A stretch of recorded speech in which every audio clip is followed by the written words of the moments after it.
Ontem foi convocada a seleção brasileira que vai enfrentar Guiné e Senegal no mês que vem. E de cara já vou falar a verdade, não concordo com diversos nomes que tá nessa lista. Mas calma que não foi de tudo ruim, tiveram surpresas boas, porém fica até o final do vídeo que eu vou explicar e eu vou dizer quem eu não levaria e quem eu levaria. Outro fato que me incomoda muito é que a seleção brasileira até hoje não tem um treinador principal. A gente tá vivendo de interino Ramon Menezes, que, com todo respeito, ainda não possui a capacidade de assumir o cargo. Agora eu vou falar sobre todos os nomes dessa lista e depois eu dou minha opinião sobre cada um. Os goleiros são Alisson, do Liverpool, Ederson, do Manchester City e o Everton, do Palmeiras. Na zaga nós temos Ibáñez, da Roma, Éder Militão, do Real Madrid, Marquinhos, do PSG e Nino, do Fluminense.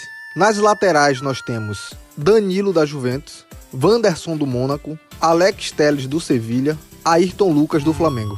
Os meio-campistas são André, do Fluminense, Bruno Guimarães, do Newcastle, Casemiro, do Manchester United, Joelinton, também do Newcastle, Lucas Paquetá, do West Ham e Rafael Veiga, do Palmeiras. Os atacantes são Malcom, do Zenit, Vinícius Júnior, do Real Madrid, Rodrigo, Real Madrid, Rony, Palmeiras, Richarlison, Tottenham, Pedro, Flamengo. Foi uma lista com diversas surpresas, umas muito boas e outras não tanto. Primeiro eu vou falar sobre as surpresas que, na minha opinião, são positivas. Depois eu vou falar sobre os jogadores que eu não levaria.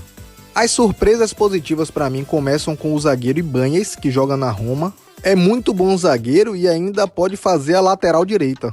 E antes da gente continuar, eu sei que eu mereço, por favor, me ajuda se inscrevendo no canal, compartilha para algum amigo e comenta o que você tá achando até agora do vídeo. A outra surpresa ainda é na zaga, porque eu gosto muito do zagueiro Nino, acho que a presença ofensiva dele é muito boa, além da defesa que é a principal função dele.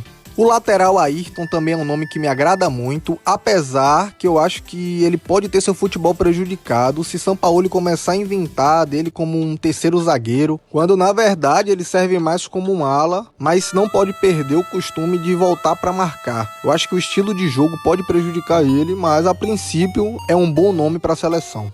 Outros nomes que eu sou muito a favor e que para mim foram surpresa é o meio-campista André, do Fluminense, que marca muito, tem uma excelente saída de bola, apesar de que não vai ser titular, a gente sabe disso, que ele vai concorrer diretamente com Casemiro. Automaticamente ele vai ser reserva, mas em um desses jogos ele pode ser testado entrando no segundo tempo, até de repente fazendo ali os primeiros 45 minutos. O outro meio-campista que já tinha passado da hora de ser convocado era o Joelinton. Eu sinceramente já estava com medo de perder o jogador para a própria Inglaterra, que já vinha demonstrando interesse, porém ele é um dos atletas que ele sonhava muito ainda com a oportunidade de defender a seleção brasileira. Esse é um atleta que, na minha opinião, vai dominar o meio-campo do Brasil por ser tão versátil. É um jogador que pode jogar em qualquer posição do meio-campo, inclusive é um meio-campista que marca, que dá um bom passe, que tem muita força e que finaliza bem. Outro nome também no meio-campo que, na minha opinião, é muito interessante é o de Rafael Veiga, porque todo mundo sabe da capacidade de criação.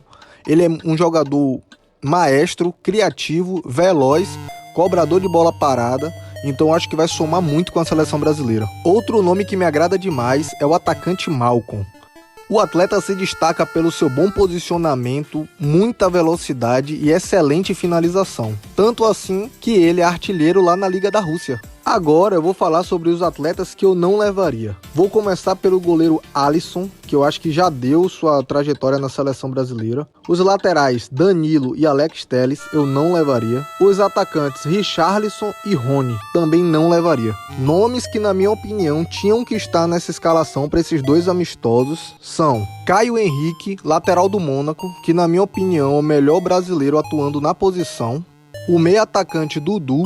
Os atacantes David Neres e Talisca mereciam sim uma oportunidade na seleção brasileira, principalmente nesses jogos onde vai poder jogar sem tanta responsabilidade, sem tanta ansiedade, e eles vêm se destacando muito pelos seus clubes.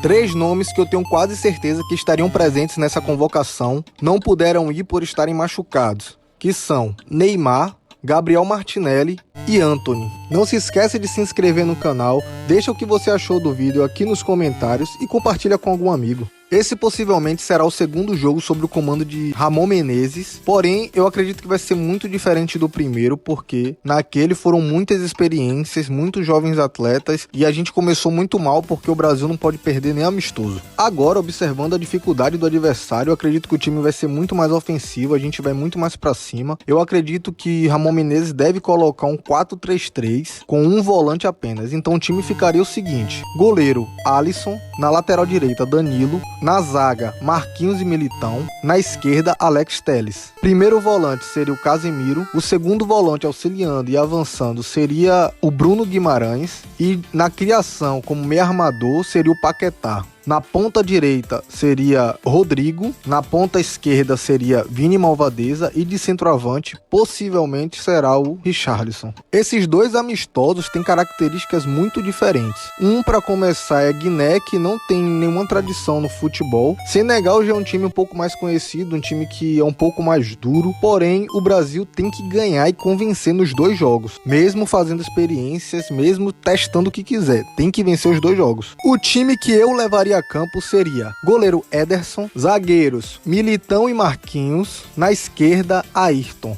Meio campo, Casemiro como primeiro volante. Mais avançado, eu colocaria o Joelinton ao lado do Paquetá na criação. Nas pontas, eu jogaria com Vinícius do lado esquerdo, Rodrigo do lado direito e de centroavante eu testaria o Pedro. O Ramon Menezes também gosta de fazer variações no sub-20, utilizando a formação de 3-4-3, às vezes 3-5-2, então não se assuste se isso acontecer na seleção brasileira principal. Algo que pode facilmente acontecer também é de repente entrar com um time praticamente reserva contra Guiné e um time mais encorpado contra Senegal. Não duvido o André entrar na volância ali no lugar do Casemiro, o Malcom no lugar do Vinícius Júnior, de repente até o próprio Rodrigo fazendo a 10 ali no meio campo, pensando em uma equipe alternativa que possa enfrentar Guiné, e eu acredito que o amistoso contra Guiné seja exatamente para isso, dar oportunidade para todos participarem da seleção, dessa nova reformulação. Eu iria dessa maneira. Nessa formação, eu acredito que a defesa ficaria bem protegida, daríamos espaço para os laterais avançarem, a gente conseguiria ganhar o meio-campo, porque independente da equipe que entre, tem que ganhar o meio-campo de Guiné. O ataque ficaria ainda muito forte, goleador, e eu acredito que mesmo com essa equipe, caso aconteça, eu acho muito difícil isso acontecer assim de uma vez só, mas caso aconteça, eu acredito que ainda assim a gente golearia a Guiné e seriam ótimas oportunidades para quem for jogar agarrar com toda a força.